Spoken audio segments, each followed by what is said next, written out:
Dominus vobiscum.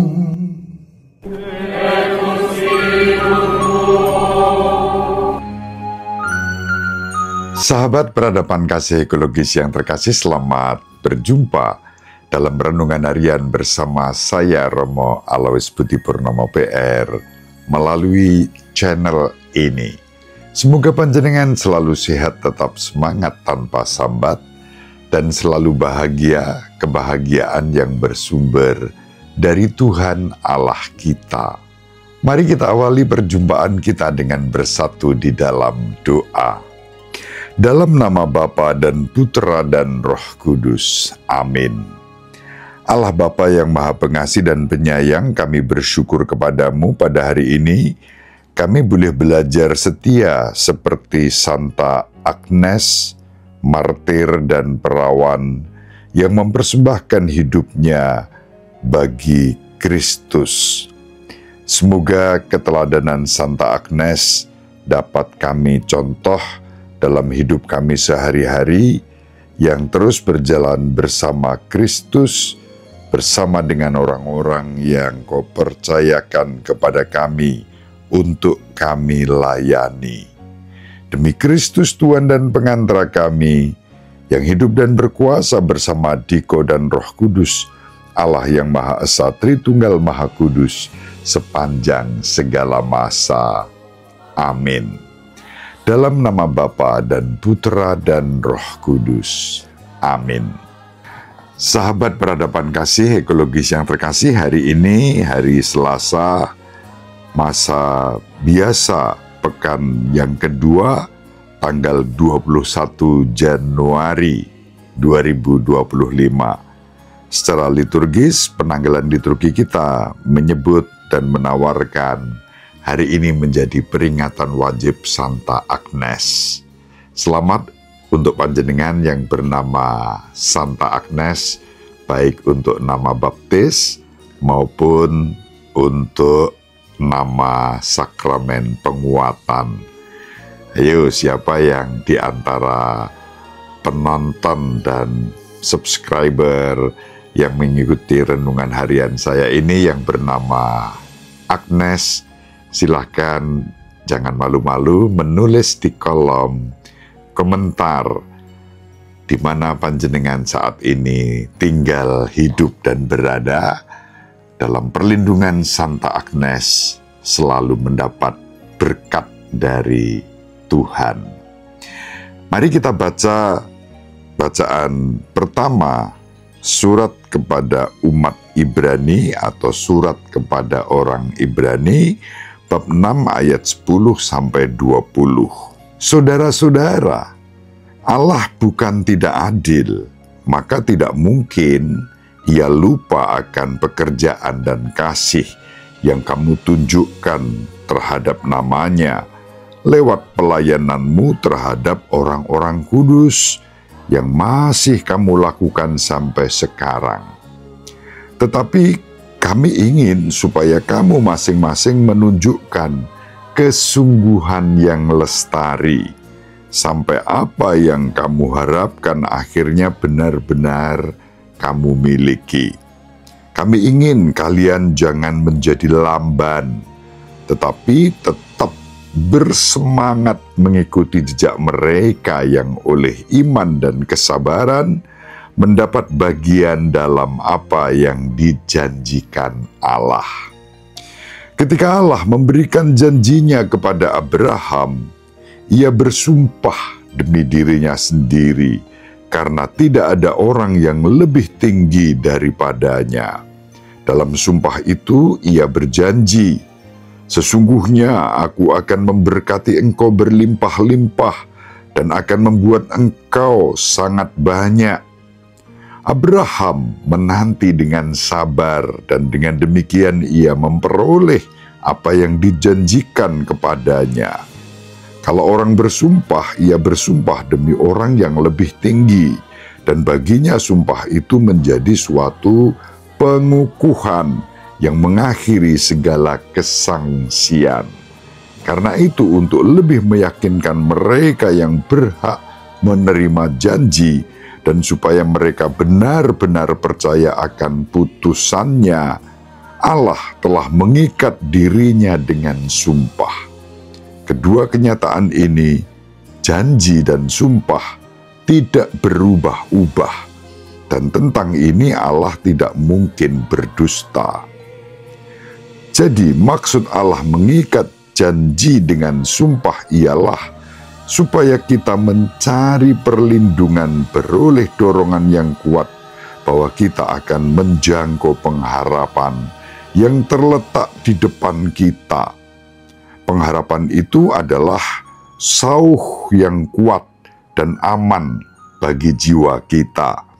Sauh yang telah dilabuhkan sampai ke belakang tabir, di mana Yesus telah masuk sebagai perintis bagi kita, yakni ketika ia menurut tata imamat Melkisedek menjadi imam agung untuk selama-lamanya.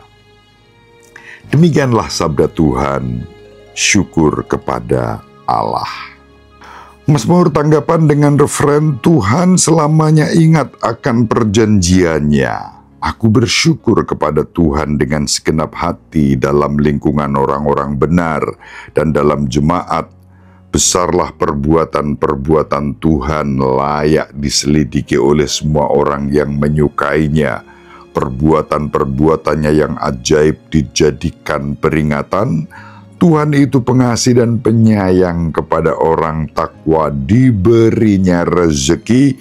Selama-lamanya ia ingat akan perjanjiannya. Ia memberi kebebasan kepada umatnya. Ia menetapkan perjanjian untuk selama-lamanya. Kudus dan dahsyatlah namanya. Dia akan disanjung sepanjang masa. Kemuliaan kepada Bapa dan Putra dan Roh Kudus, seperti pada permulaan, sekarang, selalu, dan sepanjang segala abad. Amin. Tuhan selamanya ingat akan perjanjiannya. Sahabat peradaban kasih ekologis yang terkasih, kita baca Injil Markus bab 2 ayat 23 sampai 28. Pada suatu hari Sabat, Yesus berjalan di ladang gandum, dan sementara berjalan, murid-muridnya memetik bulir gandum. Maka kata orang-orang Farisi kepada Yesus, "Lihat, mengapa mereka berbuat sesuatu yang tidak diperbolehkan pada hari Sabat?" Jawab Yesus kepada mereka, "Belum pernahkah kamu baca apa yang dilakukan Daud ketika ia dan para pengiringnya kekurangan dan kelaparan? Tidakkah ia masuk ke dalam rumah Allah waktu Abiatar menjabat sebagai imam agung, lalu makan roti sajian yang tidak boleh dimakan kecuali oleh imam-imam, dan memberikannya juga kepada pengikut-pengikutnya?" Lalu kata Yesus kepada mereka, "Hari Sabat diadakan untuk manusia, dan bukan manusia untuk hari Sabat. Jadi, Anak Manusia adalah Tuhan juga atas hari Sabat." Demikianlah sabda Tuhan. Terpujilah Kristus. Sahabat peradaban kasih ekologis yang terkasih, hari ini kita berjumpa dengan Yesus yang berdialog dengan orang-orang Farisi. Orang-orang Farisi tidak langsung menyerang Yesus, tetapi melalui Yesus menyerang para muridnya yang dicap sebagai pelanggar hari Sabat.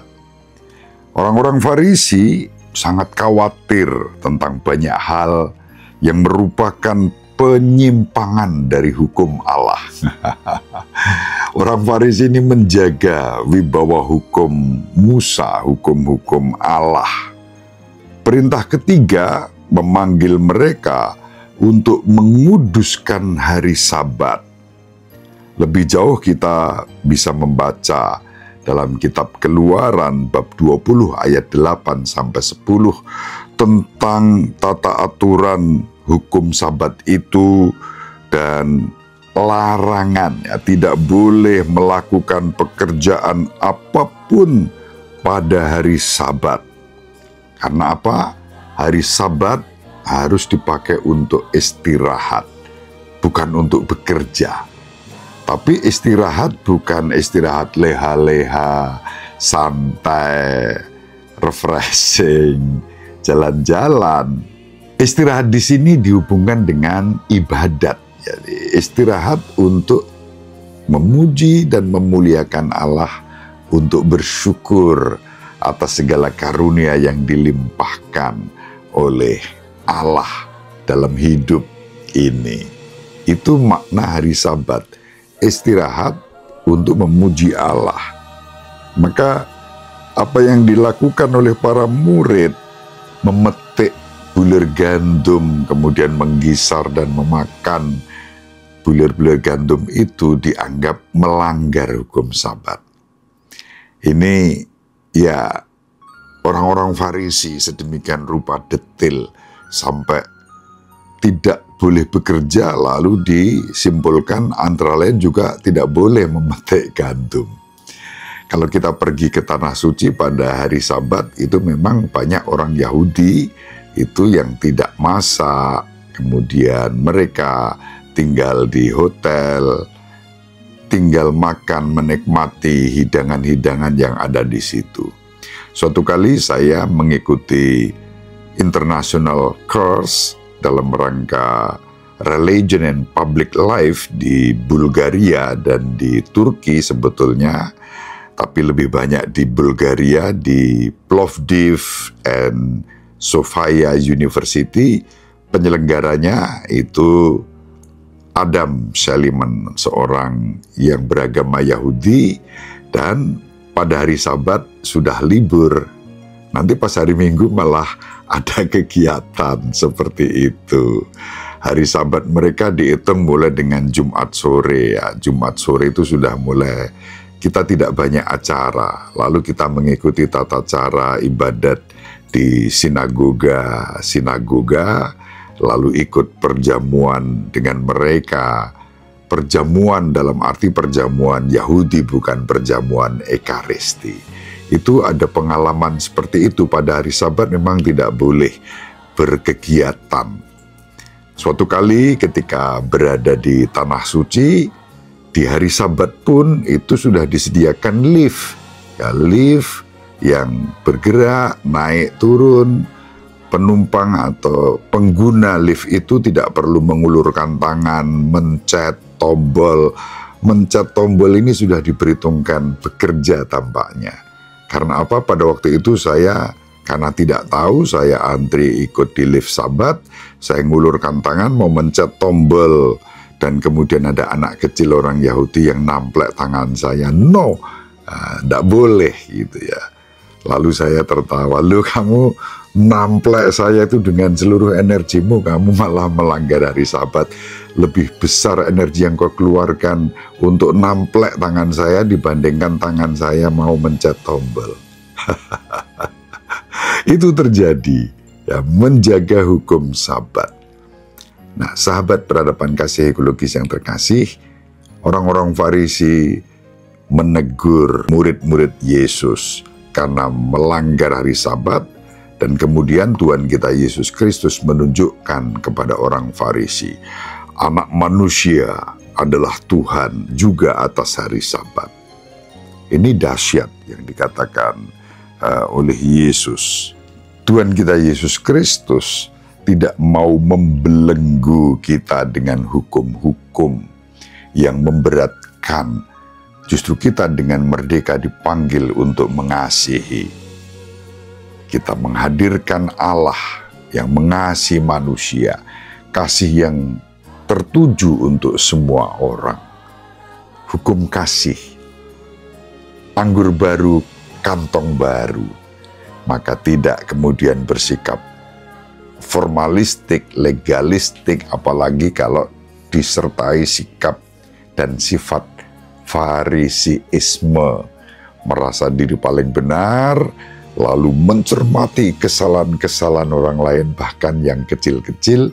Tapi pencermatan atas kesalahan kecil orang lain justru menunjukkan bagaimana kualitas diri kita yang sebetulnya tidak integral sebagai pribadi karena sibuk mengurus hal-hal yang remeh-temeh dalam diri orang, tapi kita lupa bahwa diri kita sebetulnya keropos karena kecenderungan melihat kesalahan-kesalahan orang lain itu sebetulnya merupakan kekeroposan diri. Melindungi diri sendiri, merasa diri paling baik benar dengan cara mencermati kesalahan-kesalahan orang lain yang kecil-kecil.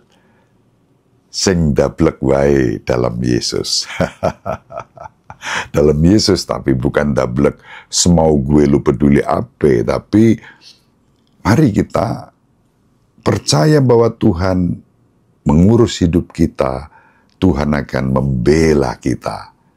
Sebagaimana Tuhan Yesus membela para murid ketika diserang oleh orang-orang Farisi. Mari menjadi pribadi yang ditandai hospitalitas dalam kasih karunia Tuhan kepada sesama. Ibu Maria dan Bapak Yosef selalu mendoakan kita, semoga panjenengan semua sahabat peradaban kasih ekologis yang terkasih bersama seluruh anggota keluarga dimanapun berada, dibimbing, dilindungi, dan diberkati oleh Allah yang Maha Kuasa, Bapa dan Putra, dan Roh Kudus. Amin. Terima kasih, salam sehat, tetap semangat tanpa sambat, selalu bahagia, kebahagiaan yang bersumber dari Tuhan Allah kita. Salve, shalom, salam sejahtera, berkah dalam. Sahabat peradaban kasih yang terkasih, sampai jumpa pada episode berikutnya. Terima kasih atas kebersamaan kita. Salam peradaban kasih ekologis, berkah dalam.